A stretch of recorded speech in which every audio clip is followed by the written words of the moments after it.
The champagne was still cold when Eleanor Whitcombe realized she was about to be erased.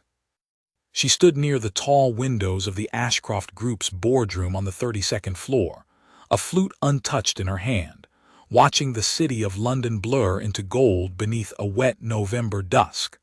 Behind her, 40 of the most powerful people in British industry murmured and laughed and pretended not to look at her. She had spent 11 years in this building.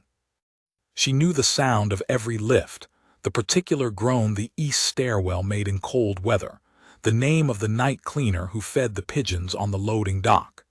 And in about 90 seconds, according to the agenda she had not been shown, she was going to be told she no longer belonged here. Marcus Ashcroft cleared his throat at the head of the long table. He was 58, silver at the temples in the way expensive men arranged to be, and he wore the smile of someone delivering good news to himself. "Friends," he said, "family, before we toast the merger, I want to address the transition." Eleanor did not turn around. She watched his reflection in the black glass instead. It was easier, somehow, to be betrayed by a ghost. "For years," Marcus went on, "my late brother trusted a certain loyalty in this company. Sentiment has its place, but Ashcroft is entering a new era, and new eras require the right people in the right seats." A pause, waited, theatrical. "Effective tonight, Eleanor Whitcombe will be stepping down from her advisory role. We thank her for her years of quiet service." Quiet service. The phrase landed like a slap wrapped in silk. A ripple went through the room, not shock, she noted, but relief. They had known. Every one of them had known before she did. She turned then, slowly. She set the untouched flute down on the windowsill with a small, precise click that somehow carried across the entire room. "Of course, Marcus," she said. Her voice was calm, unbothered, almost warm. "Thank you for the champagne." And she smiled, a small, patient smile that did not reach the cold, clear center of her eyes. Because she was the only person in that room who knew what was inside the envelope her late employer had left with a solicitor in Lincoln's Inn 11 months ago. She was the only one who knew whose name was really on the deed to the building they were all standing in. She just wasn't going to tell them yet. Eleanor collected her coat from the cloakroom herself, refusing the attendant's help, and walked out through the marble lobby with the unhurried step of a woman who had somewhere better to be. Nobody stopped her. That, more than anything, told her how completely they believed it was over. The rain had thinned to a fine mist by the time she reached the street. She did not hail a cab. She walked down past the shuttered banks of the city, past the churchyard where a single lit window glowed in the vestry, until the glass towers gave way to older stone. She needed to think, and Eleanor had always thought best on her feet, moving, the way her father had taught her before the world decided she was ornamental. They had it wrong, all of them. That was the thing they could never quite grasp about her. Marcus saw a woman in her 40s who had spent a decade in an advisory role with no title worth fearing, who never raised her voice in meetings, who let louder men take her ideas and present them as their own. He saw softness. He saw someone finished. What he did not see was that Gerald Ashcroft, Marcus's brother, the man who built the empire from a single haulage yard in Hull, had spent the last 2 years of his life quietly teaching Eleanor everything. Not out of romance, out of fear. Because Gerald had discovered something rotten in his own company, and he had needed one person he could trust to hold the truth until the moment it could do the most good. Her phone buzzed, a number she didn't recognize. She let it ring twice, watching the mist bead on the screen, then answered. "Mrs. Whitcombe," a young woman's voice, careful, frightened. "You don't know me. My name is Priya Sandhu. I worked in the Ashcroft accounts department until Thursday when they let me go. I found something, before they took my access. A breath. I think Gerald Ashcroft didn't die the way they said he did, and I think you're the only person who will believe me." Eleanor stopped walking. Across the street, the churchyard window went dark. "Priya," she said quietly, "where are you right now?" The cafe Priya named was a shabby, bright little place near Farringdon that stayed open for the night shift crowd, and Eleanor found her in the back corner with her hands wrapped around a mug she wasn't drinking from. She was younger than Eleanor had expected, 26 perhaps, with the particular exhaustion of someone who had not slept in days and had begun to doubt her own mind. Eleanor sat down across from her without ceremony. "Tell me what you found, slowly, from the beginning." Priya's eyes flicked to the door, then back. "I did reconciliation work, boring stuff matching invoices to payments, flagging anything that didn't line up. About 4 months ago, I started seeing transfers going out to a shell company in Jersey. Consultancy fees, huge ones. Except there was no consultancy. No emails, no deliverables, nothing, just money," she swallowed. "I flagged it like you're supposed to.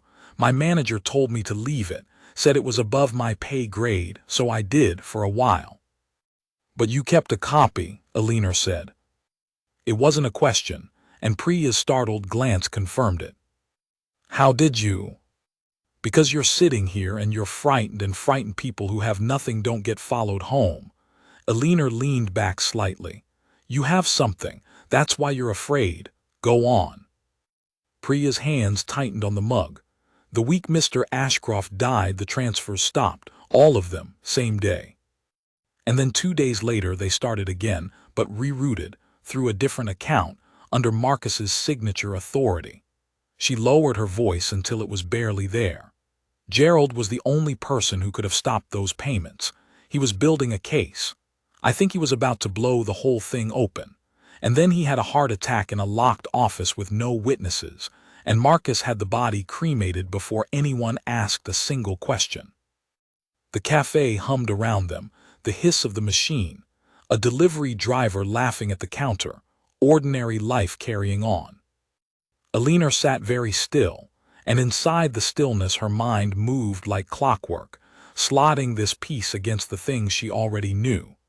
The envelope in Lincoln's Inn, the deed, the 2 years of quiet lessons, Gerald's last words to her, which had made no sense at the time. "When it comes apart, Eleanor, don't trust the funeral."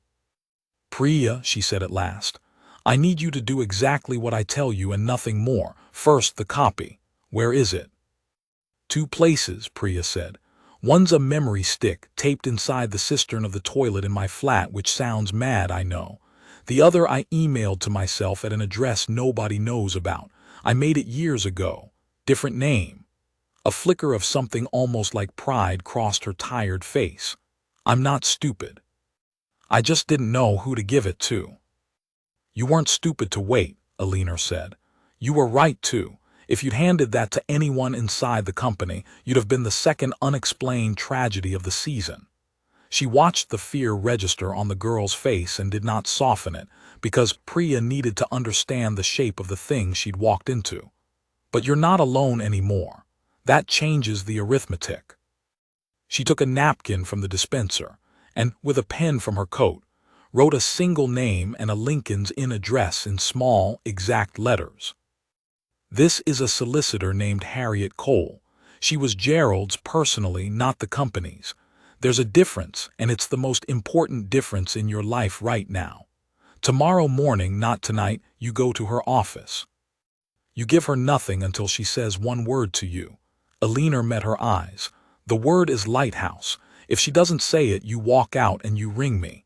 Do you understand?" Priya nodded slowly. "Lighthouse." "Good." Eleanor folded the napkin and pressed it into the girl's palm, closing her fingers over it. "Now finish your tea. It's gone cold, but the walk to the bus will be colder." She stood, buttoned her coat, and was halfway to the door when Priya's voice stopped her. "Mrs. Whitcombe, why are you helping me? They threw you out tonight. I saw it on the internal alerts before they cut my access. You've got no reason to fight them." Eleanor paused with her hand on the door, the mist glowing orange behind the glass. "They think they threw me out," she said. "That's a rather different thing." And she smiled that same small, patient smile, the one that never reached her eyes, and stepped out into the rain, already composing in the cold, clean architecture of her mind, the first move of a game the Ashcrofts did not yet know they were losing. By the time Eleanor reached her house in a quiet crescent in Islington, it was past midnight, and she did not turn on the lights. She moved through the dark rooms by memory. She had lived alone here for 9 years, since her husband died and left her with a modest inheritance and a habit of self-sufficiency that the Ashcrofts had mistaken for meekness. In the study at the back, she drew the curtains, switched on a single lamp, and knelt to lift a floorboard beneath the desk. Beneath it, in a fireproof box, lay the things she had promised Gerald she would keep. A copy of the deed, the real one, the one that placed the freehold of Ashcroft Tower not in the company's name, but in a private trust of which she was the sole living trustee.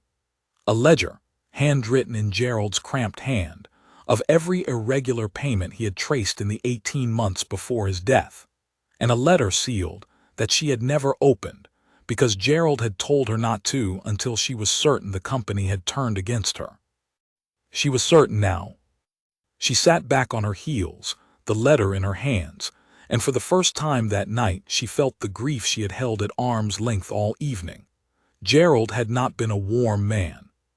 He had been difficult, exacting, and lonely in the particular way of men who confuse wealth with safety.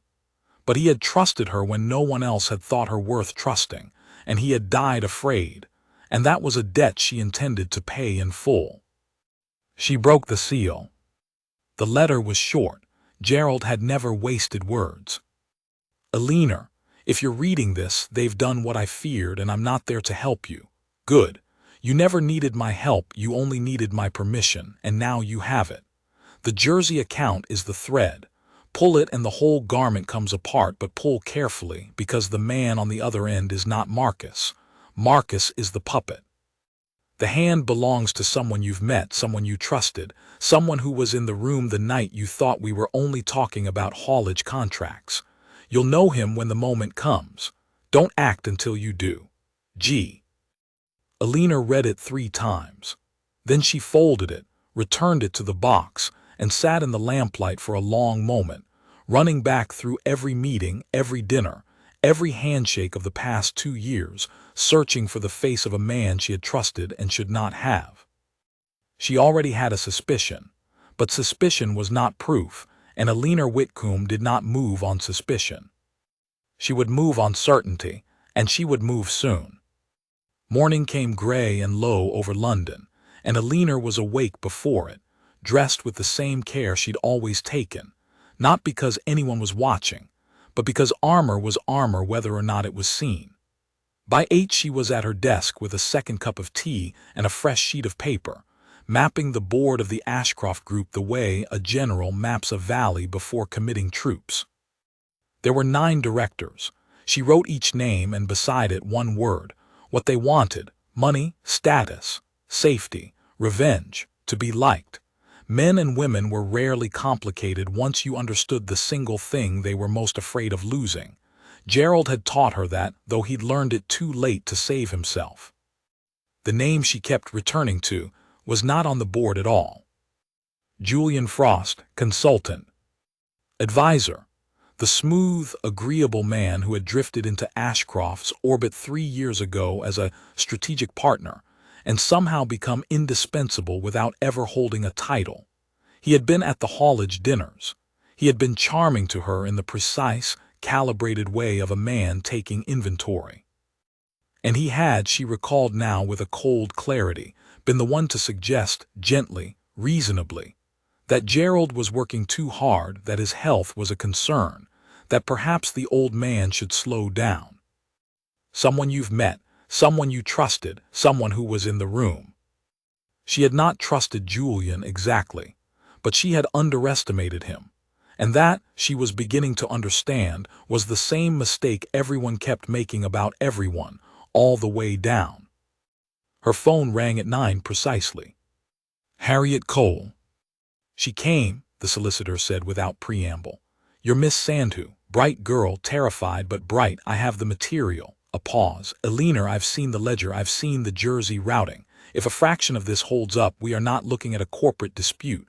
We are looking at a criminal conspiracy and possibly at murder. Another pause, heavier. You understand what that means. The moment you move, they will stop pretending you're harmless. They will come for you properly. Eleanor looked out at the gray morning, at the ordinary street, at a man walking a small dog past her gate. Harriet, she said, they already came for me, last night with champagne and a speech about quiet service. She set down her tea. Now it's my turn to be quiet. Prepare the trust documents. When Marcus Ashcroft next stands up in that boardroom to sell a building he doesn't own, I intend to be there. She ended the call, and for a moment sat perfectly still. Then she began, methodically, to write the list of everything she would need, and everyone she would need to become again, to bring the whole rotten empire down without spilling a single drop of her own blood. The first person on Eleanor's list was not a lawyer, nor a director, nor a friend. It was a woman named Margaret Osei who ran the archive. Every large company had an archive, and every archive had a keeper, and the keepers were, in Eleanor's long experience, the most quietly powerful people in any building, because they remembered what everyone else had agreed to forget. Margaret had kept the Ashcroft records for 31 years. She had filed the paperwork on the haulage yard in Hull, the first acquisitions, the expansions, the reorganizations, the slow transformation of a family firm into a monster with 9 directors and a tower in the city. She had, Eleanor knew, disliked Marcus for decades and adored Gerald with the fierce loyalty of someone who had watched him start with nothing. Eleanor found her at 11, not in the tower. Margaret worked from an annex 2 streets away, where the physical records were kept in climate-controlled rooms nobody important ever visited. And Margaret took one look at her through the reinforced glass door and buzzed her in without a word. "They put you out," Margaret said. "It was not a question." Word traveled fast among the people who were paid to notice things. "They did." With a party, Margaret's mouth thinned. Gerald would have thrown the lot of them off the roof. She turned and led the way into the stacks, her cardigan sleeves pushed up, her manner brisk. "You're not here for sympathy, Eleanor. You've never wanted sympathy in your life. What is it you're after?" Eleanor followed her between the shelves. The original incorporation documents for the trust that holds the freehold of the tower, and every board minute that mentions a consultant named Julian Frost. And, she paused, the internal medical records filed after Gerald's death, the ones that would have gone to insurance. Margaret stopped walking. She turned slowly, and something moved behind her steady eyes. "You think they killed him," she said softly. "I think," Eleanor said, "that I owe him the truth, and that the truth is somewhere in these rooms, filed by a woman clever enough to keep copies of things she was told to destroy." She held Margaret's gaze. "You did keep copies, didn't you?" For a long moment, the only sound was the hum of the climate control. Then Margaret Osei smiled, a slow, dangerous, delighted smile, the smile of a woman who has waited 31 years to matter at exactly the right moment. "Come with me," she said. "There's a room I don't show to visitors." The room was small, windowless, and colder than the rest of the annex, and it was not on any floor plan. Margaret unlocked it with a key she wore on a chain beneath her cardigan, and when the fluorescent light stuttered on, Eleanor saw shelves of gray archive boxes labeled in Margaret's own precise hand, not with reference numbers but with dates and single cryptic words. Hull, Bridge, the bad year, after. "Gerald knew I kept this room," Margaret said, closing the door behind them. "He's the only one who did. He used to call it my confession box." She ran a finger along the boxes with something like tenderness. "Whenever the board voted to shred something, I shredded the copy they watched me shred. The original came here." She pulled down a box marked Frost and set it on the small table. "This one filled up faster than I liked." Eleanor lifted the lid. Inside was a history of Julian Frost that no one had ever meant to survive. Consultancy agreements with fee structures that made no commercial sense. Board minutes in which Frost's name appeared, then vanished from the final approved versions. Margaret had kept both drafts, the honest one and the laundered one, side by side. Travel records placing Frost in Jersey 4 times in the 18 months before Gerald's death. And near the bottom, a single sheet that made Eleanor go very still. It was a visitor log. The tower's private lift, the executive one, kept its own record, a small vanity of Gerald's, a holdover from a more paranoid era. And on the evening Gerald Ashcroft died alone in his locked office, the log showed one entry after the cleaners had gone and before the body was found. Julian Frost, in at 9:14, out at 10:02. 48 minutes. He was there, Eleanor said quietly. He was there. Margaret's voice was flat and hard, and when the police were told Gerald had been alone all evening, this log had already been pulled from the system. I know because I'm the one who was ordered to archive it as routine and destroy the backup. She folded her arms. I archived it right enough, just not where they thought. Eleanor set the sheet down very carefully, as though it might break, though of course it was the opposite. It was the hardest, sharpest thing she had touched in a year, and she intended to drive it straight through the heart of the men who had underestimated her. But not yet. A single log placed Frost in the building. It did not on its own prove murder. A clever barrister would call it coincidence, would note that consultants worked late, would ask why a grieving company should be dragged through the courts on the word of a dismissed archivist, and a sacked accounts clerk, and a woman who had every reason for revenge. No, this was a foundation, not a weapon. She would need the medical records, the money trail complete, and one thing more, someone from inside the Frost operation willing to turn. Cases like this were never won by the truth alone. They were won by the truth arriving all at once, in a room from which no one could escape, at the exact moment the guilty believed themselves safe. Margaret, she said, I'm going to ask you to do something dangerous. I'm going to ask you to keep pretending you're just the woman who files the boxes, for a few weeks more. Can you do that? Margaret Ose picked up the Frost box, held it against her chest, and looked at Eleanor with 31 years of patience in her eyes.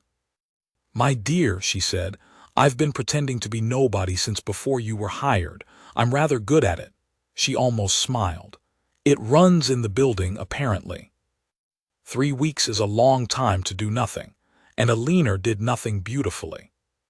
She let herself be seen. She had lunch with an old friend at a restaurant she knew the Ashcroft crowd frequented, and she laughed a little too easily, and she let it get back to Marcus that she was taking it well, that she'd spoken of retiring to the coast, that the fight had gone out of her.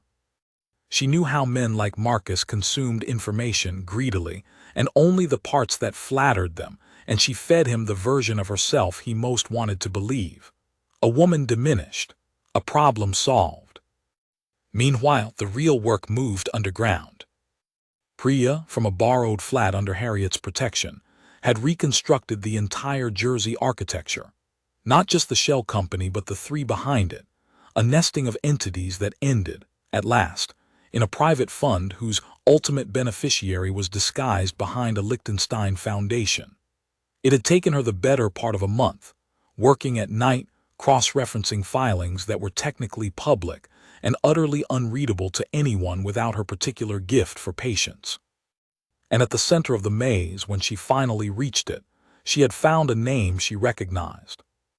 Not Frost. A woman. Vivienne Marsh, Priya said when they gathered in Harriet's chambers on a wet Tuesday evening. She slid the diagram across the table. The money doesn't stop with Frost. He's a conduit, same as Marcus. It all flows up to her. Eleanor looked at the name for a long moment. Vivienne Marsh.